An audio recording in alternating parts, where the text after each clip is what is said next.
বিশ্বনবী পাগলের মতো একবার হাউজে কাউসারে যাবেন, একবার সিরাতে যাবেন, একবার পুলসিরাতের দিকে, একবার হাউজে কাউসারের দিকে পাগলের মতো দৌড়াতে থাকবেন। তার কোন গুনাহগার উম্মত যাতে জাহান্নামে ঢুকে না যায়, সেদিন কেউ সুপারিশ করতে পারবে না বিশ্বনবী ছাড়া।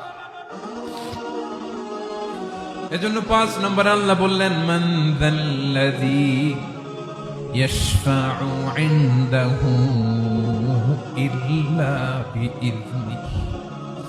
কার সাহস আছে, কার এত বড় বুকের পাটা কিয়ামতের কঠিন দিন আল্লাহর সামনে দাঁড়িয়ে সুপারিশ করবে? কারো ক্ষমতা, কারো ক্ষমতা নাই।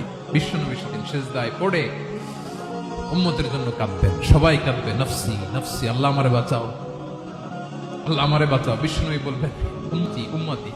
বিশ্বনবী আমার জন্য কাঁদবেন, আপনার জন্য কাঁদবেন, আমাদের জন্য সেদিন কেঁদে কেঁদে জাহান্নামের দরজায় দাঁড়িয়ে আমাদেরকে টেনে টেনে জান্নাতে ঢুকাবেন। এজন্য এই বিশ্বনবীর ভালোবাসা যেন আমাদের হৃদয়ে ভরপুর থাকে। আমার ভাইয়েরা, প্রতি শুক্রবার বিশ্বনবীর উপরে বেশি বেশি যেন আমরা দুরূদ পড়ি। আমরা যখন বিশ্বনবীর সালাম দেই, দুরূদ পড়ি,